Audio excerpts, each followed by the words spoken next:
Parshas Vayera, subverting kind instincts. I want to talk a little bit about Lot's sons-in-law and talk a little bit about their attitude to the impending destruction of the city of Sodom. It says, Vayetze Lot, Vayidaber el chatanav lokchei venotav. That Lot goes out after he is given this information by the angels that God is about to destroy the city of Sodom and that you're going to be saved, Lot. Just you and your family are going to be saved. So he goes to his sons-in-law, lokchei venotav, the ones who are married to his daughters, which of course sounds superfluous, but we won't go there right now. Vayomer kumu tzu min hamakom hazeh. And he says to them, get up, guys, leave this place. Ki mashchis Hashem es ha'ir, because God is about to destroy the city. Vayehi chimtzachek be'einei chatanav. And his sons-in-law treated it as a joke. They thought it was a joke. What are you, crazy? The whole city is going to be destroyed. What are you talking about? Ridiculous. Okay. Now, some of the Meforshim ask the question, why was it a joke? They had already seen the miracle of a band of angry men banding around Lot's house, and they are all stricken with blindness. You know the story, right? This angry mob hears that Lot has given sanctuary and hospitality to a group of strangers. And the rule in Sodom was you don't give hospitality to strangers. That was one of the rules of Sodom. And anyone who does, our policy is we will take all of your money and we will rape you on top of that. That was the policy. It wasn't out of a lust. It was just as a punishment because they had a very, very strong political ethic. Their political ethic was that shali shali v'shalach shalach. That's what the Mishnah in Pirkei Avos says. What's mine is mine and what's yours is yours. God bless you. Go out and earn your own keep. Don't come to me for favors. And anyone who violates that ethic is subversive to our whole way of living, our whole society. And therefore we need to punish that person. And that person will be stripped of their assets so that they won't be able to subvert us any further. So this angry mob tries to punish Lot and the men who came to visit. And what happens? So they are stricken by blindness, this unusual miracle that everyone has seen. It's an overt miracle. And they can't find even the door. So Lot says, listen, I got some really miraculous people in my house. Guys, something terrible is about to happen. And they already started to see the symptoms of destruction. And Lot says, get out of here. So why are they laughing? So the Kli Yakar says something very interesting. He says, Lefisha amar lahem ki mashchis adoshem es ha'ir, hizkir shem shel rachamim. The Kli Yakar says is that the way that Lot described God was the four-letter name of Hashem. And we know that the four-letter name of Hashem implies the God of mercy. Al kein hayachim etzachek be'inehem. Ki amru v'chishem shel rachamim yashchis v'yechabel. And that's why they had trouble accepting this. They said, because after all, since when does a merciful God, the way that you're describing this deity, the merciful deity, since when does a merciful deity destroy wholesale cities? Aval ha'emes kenhu, ki rishayim mahapchim midas rachamim lemidas din. But the truth is, concludes the Kli Yakar, that sometimes even a merciful God will destroy, because the wicked, referring to the people of Sodom, can actually convert God's aspect of mercy to his aspect of justice. This is a very cryptic statement that the Kli Yakar has just told us, and we need to try and unpack it a little bit. And fortunately, we have the Shem Mishmol, Rabbi Shmuel of Sachachav, to help us understand what is being stated here. So he says as follows after quoting the Kli Yakar. V'yesh lahasbir, hader r'shay mehapchim midas harachamim l'roigez, al pi mashal. let's give you the following analogy to help us understand what the Kli Yakar means. La'av rachaman sherotzeh lahoshit mizonot livno ha'ahuv lo. You have a father who sees his son who's hungry and is trying to pass to his child some food so that he can feed his hungry child. Uba adam acher ve'amad bifnei haben ve'lo hiniach sheyagiu hamizonot lidei beno. So this very strong person all of a sudden gets up as the king is trying to, or the father is trying to give his son something to eat, and stands and blocks the father's hand so that he can't give his child something to eat. He says, no, not under my watch. Okay? Sheha'av harachaman nismale roges al ha'adam harasha hazeh ha'oseh be'evrad zadon. What do you think the father feels? Now the father is a compassionate father because he loves his son, but he's being prevented from being able to provide for the son that he loves through this third party. So the merciful father is filled with wrath, is filled with upset. V'im ha'avu rachaman biyoter yigdal yoter harogez alse. And the more mercy the father feels, the more love the father feels towards his son, the more upset he becomes at the force, at that person who's stopping him from giving to his son. Kain hadavar Hashem shel rachamim rotzeh lahashpia kol tuv. He says that's what is going on over here. The merciful God, the God who tries to provide for mankind, is trying to give to mankind all types of goodness. V'harishaim chotzitzin bifnei hashefa ve'einam manichim et hatova lavo la'olam. But what do the wicked do in the world? The people of Sodom, they're in the way. They're the obstruction that prevents Hashem from providing goodness into the world, because it prevents Hashem, because Hashem says, I can't give the gifts that I so very much want to give to my children because you're in the way, Sodom. You're preventing me because of your wickedness. You're sort of preventing me, because if I give to my children, I have to give to you as well. And that's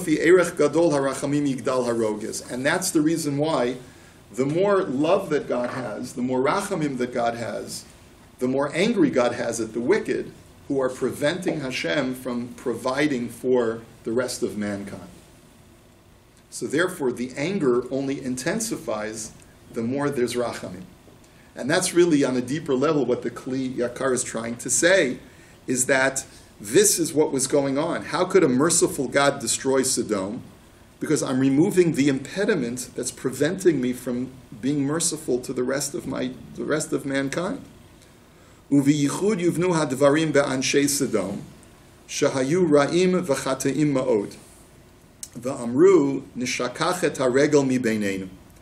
This is especially true with the people of Sodom, who were so evil that they did their best to subvert even their natural tendencies. The Medrash says that they said, let us cause all visitors to be forgotten from our province. Hepoch midas Avraham shekol chesed shehaya mitgalgel ba'olam hakol haya bizchuto. This was precisely the opposite of Avraham's trait. Avram was responsible because of his chesed to bring down all good gifts to the world. Because of his benevolence, he triggered divine benevolence. Sheba'asoto chesed orar midat hachesed lavo l'olam. That through his chesed, divine chesed was triggered to come to the world. Umuvan shebema'asehem hara'im oraru lahefech lekaleet midat hachesed. And understandably, through their subversion of chesed, they also prevented divine chesed from coming into the world. Ve'alkein ita b'midrash rabbah, shahayu omrim sha'anshei Sodom hitnu beinehem. That's why the people of Sodom, according to the Medrash, made an arrangement. And they said, Kol achsanai sheba lekan, afilu oto shekatuv bo v'shamru derech Hashem, anu bo'olim oto v'notlim et mamono. People of Sodom said, anyone who comes to visit us, even if it's the guy about whom it is said that he will uphold the ways of Hashem, meaning they're referring, even if Avram comes to visit us, we will rape him and strip him of all his money.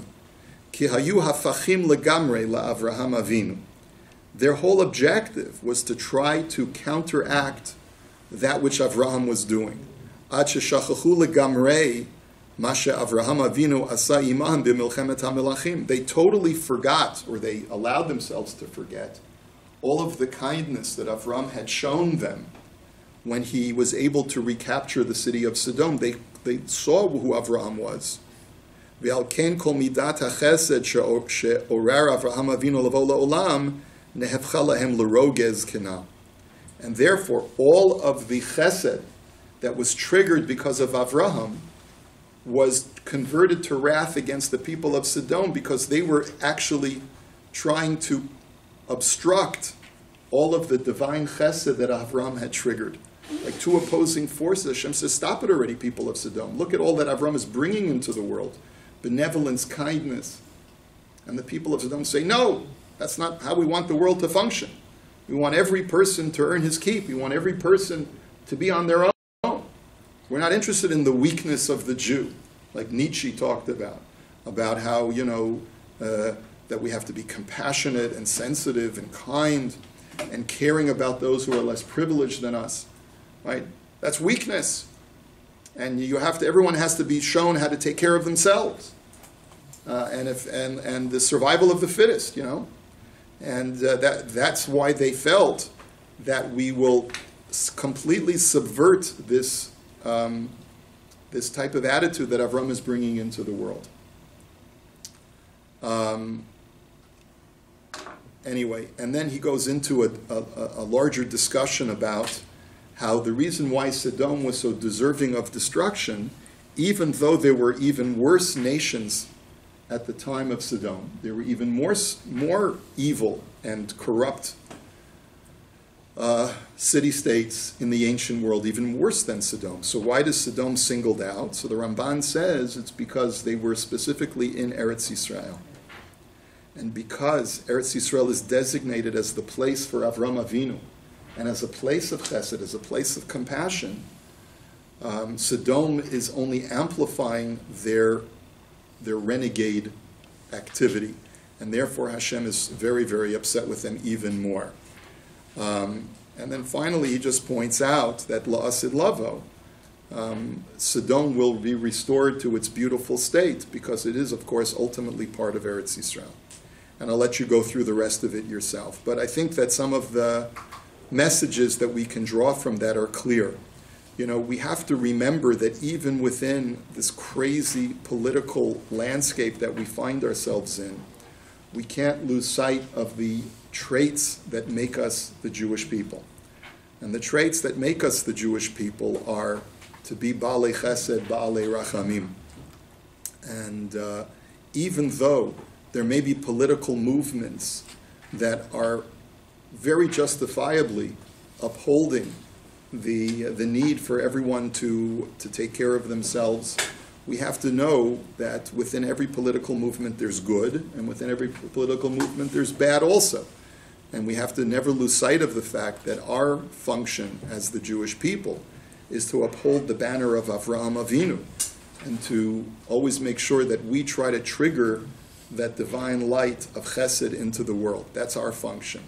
And we do that through showing chesed to others, whether they're part of our people or not. A lot of this is related to what we talked about in the Kuzari, about how our actions trigger divine responses. Specifically over here, though, we have to bear in mind that the message is that our chesed triggers divine chesed. Chazal say, "Harotzeh sheyirachamu alav min hashamayim yirachem al habriot." If you want that there should be compassion upon you from heaven, have compassion upon other people. It works on the individual level and on the national level as well, which is why the world is right to hold the Jews up to a higher standard of compassion and sensitivity. But the reality is that we do. We usually meet the mark 99% of the time. All right, so the world focuses on the 1% of the time that we fail.